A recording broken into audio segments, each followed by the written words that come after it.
Campo Vaccino, Monsieur Anthony Deschamps.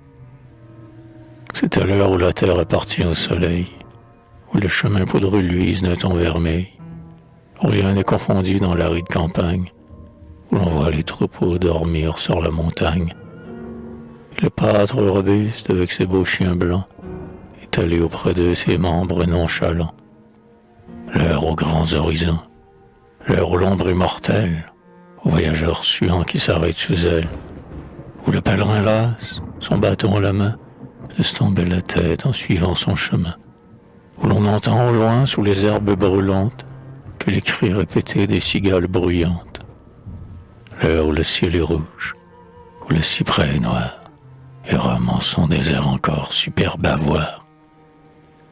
À cette heure, j'étais sur un monceau de briques, et, le dos appuyé contre des murs antiques, je regardais de là s'étendre devant moi la vieille majesté des champs du peuple roi. Et rien ne parlait haut comme le grand silence qui dominait alors cette ravine immense.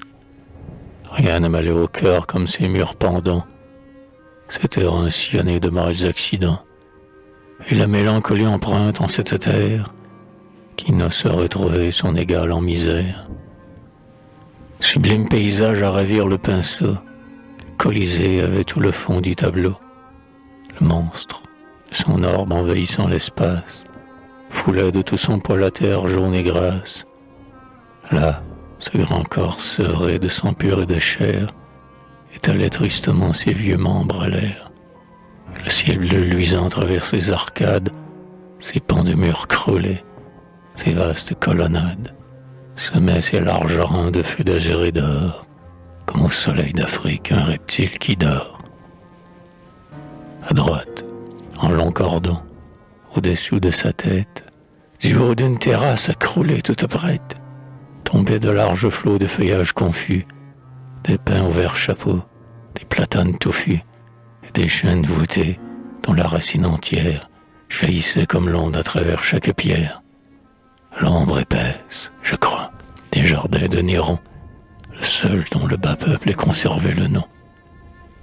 À gauche, près d'un mur chargé d'herbes nouvelles, le temple de la paix aux trois voûtes jumelles, immense, laissé voir par un trou dans le fond, les hauts remparts de Rome et son désert profond. Puis Castor et Pollux, dépouillés de leur marbre, avec d'humbles maisons se perdaient sous les arbres. Les arbres voilaient de leur feuillage roux le grand arc de sévère enfoué jusqu'aux genoux. Enfin, dans le milieu de cette large enceinte, auprès du Capitole et de sa base sainte, la terre de Remus, le vieux pavé romain. Mais là, dans quel état, tout meurtri par la main et par le pied brutal de 100 hordes guerrières, le terrain sillonné de briques et de pierres, et semé de trous noirs et si larges que l'eau faisait plus d'une mare en cherchant son niveau. Comme des souvenirs, là, de frêles colonnes dressent de loin en loin leurs jaunâtres couronnes, et leurs feuilles d'acanthe et leurs fûts cannelés rappellent la splendeur des siècles écoulés. Mais en vain, bien en vain, sur leurs bases rompues, quelques-unes encore, comme des vierges nues, semblent mener un cœur, et se donnant la main, chanter de noble accord un hymne pur et saint, à la blanche concorde. En vain une lointaine élève dans les airs sa taille souveraine, et montre encore Phocas luisant de pourpre et d'or, devant l'autel brisé de Jupiter Stator. Oh, tout, le front chauve et le pied dans les terres, pauvres enfants perdus, romaines solitaires, elles sont toutes là, dans ces champs désolés, comme après le carnage, et sur des murs crôlés, des filles de vaincus qui pleurent sur leur père. Toutes, dans le silence et sans plaintes amères, elles vont protestant de leurs fragments pieux contre la barbarie et tous les nouveaux dieux. Pleure, pleure et gémis, au temple de Faustine, tes colonnes de marbre et ta frise latine, et ton fronton meurtri fléchissent sous le poids du plus lourd des enfants qu'ait engendré la croix. Pleure, pleure et gémis, car l'indigne coupole toujours blesse tes flancs et ta divine épaule. Sur toi pèse toujours le dôme monacal, comme un barbare assis sur un noble cheval. Et toi, divin Titus, roi des belles journées, qu'est devenu ton arc aux pierres inclinées? Cette large voûte, où de nobles tableaux montraient l'arche captive avec les saints flambeaux, et le peuple des Juifs, vaincu, les deux mains jointes, pleurant devant ton char ses murailles éteintes. Où sont tes écussons par la foudre sculptée, tes cavaliers romains par le temps démontés?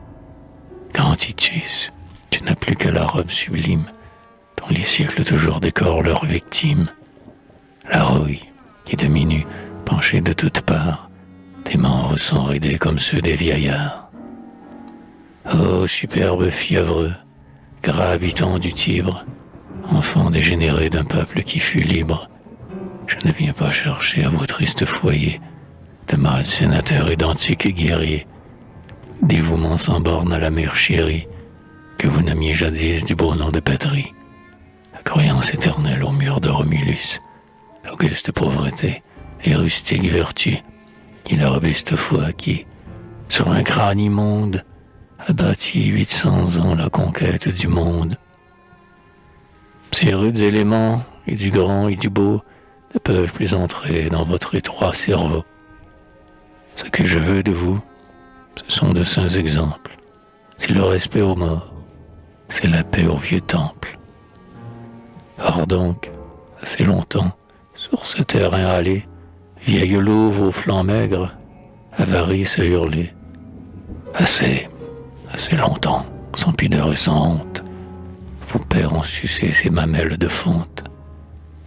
Dans Rome, assez longtemps, prélats et citoyens, se ruant par milliers sur les temples païens, ont violé le seuil des royales enceintes, volé les dieux d'Airain, fondu les portes saintes, et comme des goujats vides de trésors, jusqu'au dernier lambeau déshabiller les morts.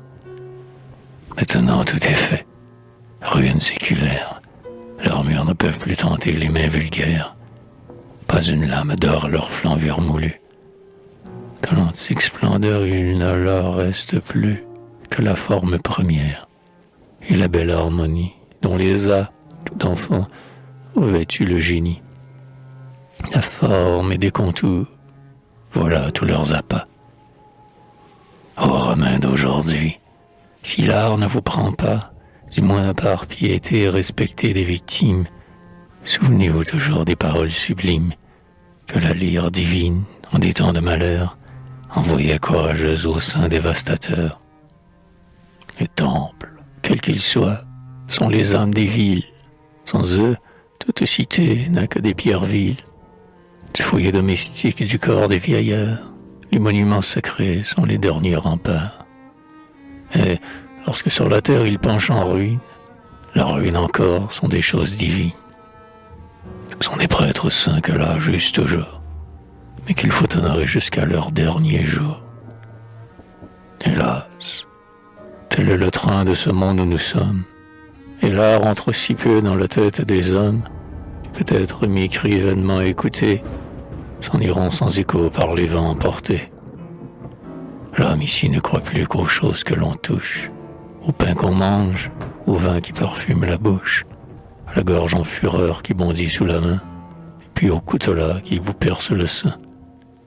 Pour le reste, néant. Sous ses paupières brunes peuvent s'amonceler des torrents de fortune. La terre peut trembler sous les plus hauts destins. Des fronts peuvent jaillir les chants les plus divins. Aux cieux peuvent briller les plus illustres gloires. Tout ici, jusqu'au nom, s'efface des mémoires. Et quand vous demandez qui jadis là vivait, le peuple indifférent vous répond. Qui le sait?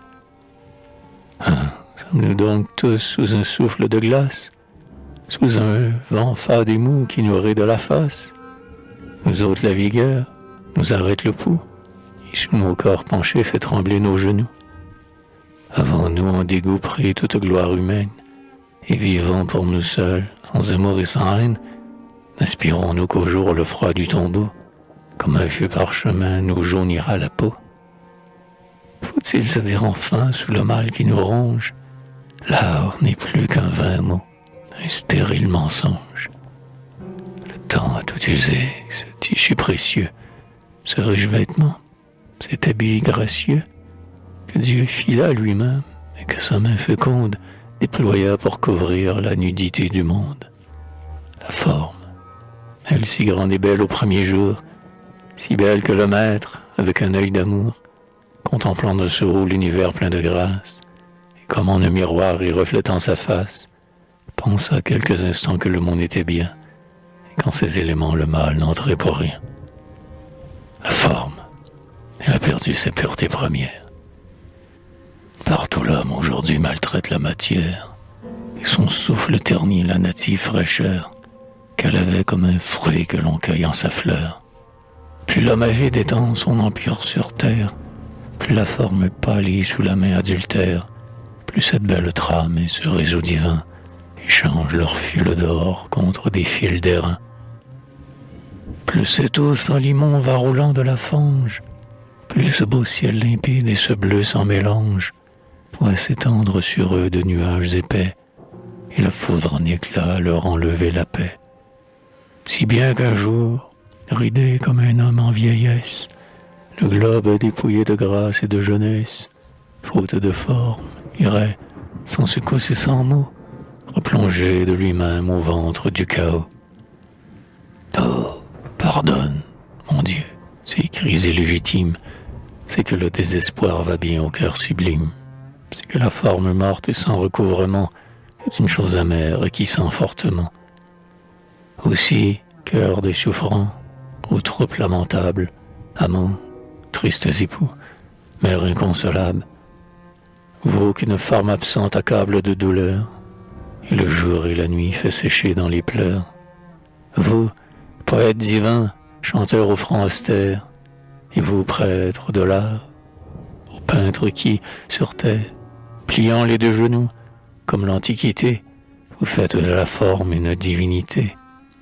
Vous tous, êtres onéreux, qui ne vivez au monde que par le sentiment de sa beauté profonde, ah, comme je vous plains, ah, comme je conçois votre douleur sans borne et vos lèvres sans voix, lorsque de vos amours les lignes périssables s'effacent devant vous comme un pied dans les sables, lorsqu'une voix éclate en un dernier effort et qu'un beau front se fane au souffle de la mort, ou bien lorsqu'à vos yeux une blanche statue, sous le marteau brutal qui la frappe et la tue, se brise, que la forme impossible à saisir, comme une âme s'en va pour ne plus revenir. Et toi, diamant de cette chaste Hélène, sculpteur au bras immense, à la puissante haleine, artiste au front paisible avec les mains en feu, rayon tombé du ciel et remonté vers Dieu. Ô Goethe, ô grand vieillard, prince de Germanie, penché sur romantique et son mâle génie, je n'ai pu m'empêcher, dans mon chant éploré, à ce grand nom crôlé d'unir ton nom sacré, tant ils ont tous les deux au sonné dans l'espace, tant ils ont au soleil tous deux tenus de place, et dans les cœurs émis de la forme et des dieux, imprimés pour toujours un sillon glorieux. Hélas, longtemps, du fond de ton sol froid et sombre, sur l'univers entier se pencha ta grande ombre. Longtemps, sublime temple à tous les dieux ouverts, on entendit tes murs chanter plus d'un concert, et l'on vit promener sur tes superbes dalles mille jeunes beautés aux formes idéales. Longtemps tu fus le roi d'une noble cité, que l'harmonieux jour bâtit à ton côté, et longtemps, quand le sort eut brisé ses portiques, qui rappelaient Athènes et les grâces antiques, toi seul restant debout, au splendide vieillard, comme Atlas, tu portas le vaste ciel de l'art. Enfin toujours brillant, toujours jonché d'hommages, il semblait ici-bas que tu n'avais pas d'âge, jusqu'au jour où la mort, te frappant à son tour, fit crouler ton grand front comme une simple tour. Ô mère de douleur, ô mort pleine d'audace, à maudire tes coups toute langue se lasse, mais la mienne jamais ne se fatiguera à dire tout le mal que ton bras fait là. Puis qu'elle est à bas, cette haute colonne, il me semble que l'art a perdu sa couronne. Le chant de poésie est un morne désert, où l'on voit à grand-peine un noble oiseau passer. Les plus lourds animaux y cherchent leur pâture, les vils serpents y vont traîner leur pourriture, et leur gueule noircie de poison et de fiel, le pied des monuments qui regardent le ciel. C'est un chant plein de deuil, où la froide débauche vient parmi les roseaux que jamais l'on ne fauche, hurler des chants hideux et cacher ses ébats. C'est un sol sans chemin, où l'on tombe à tout pas, où, parmi les grands trous et sur les ronces vives, autour des monuments quelques âmes plaintives descendent par hasard. Et là, dans les débris, versent des pleurs amers et poussent de longs cris. Ô vieille rame, ô Goethe, ô puissance du monde, ainsi donc votre empire a passé comme l'onde, comme un sable léger qui coule dans les doigts, comme un souffle dans l'air, comme un écho des bois. Adieu, vaste débris, dans votre belle tombe, dormez, dormez en paix, voici le jour qui tombe. Aux fêtes des toits plats, au front des chapiteaux, l'ombre pend en grands plis comme de noirs manteaux. Le sol devient plus rouge et les arbres plus sombres. Derrière les grands arcs, à travers le décombre, le long des chemins creux, mes regards entraînés suivent des buffles noirs deux à deux enchaînés. Les superbes troupeaux, la gorge pendante, reviennent à pas lents de la campagne ardente. Et les pâtres velus, bruns, et la lance au poing, ramènent à cheval des chariots de foin. Puis passe un vieux prélat, ou quelques moines sales, qui va battant le sol de sa triste sandale. Des frères en chantant portent un blanc linceul, un enfant diminue les cieux et marche seul. Des femmes en drap rouge et de brunes figures descendent en filant les degrés de verdure. Les gueux des guenillers qui dormaient tous en tas se lèvent lentement pour prendre leur repas. L'ouvrier qui bêchait et roulait sa brouette le quitte, le travail, les pelles, tout s'arrête. On n'entend plus au loin qu'un murmure léger, que le cri d'un ânon, le sifflet d'un berger. Derrière un fronton renversé sur la terre, 4 forts mendiants couchés avec mystère, qui, les 5 doigts tendus, le feu dans les yeux, disputent sourdement des baillocs entre eux.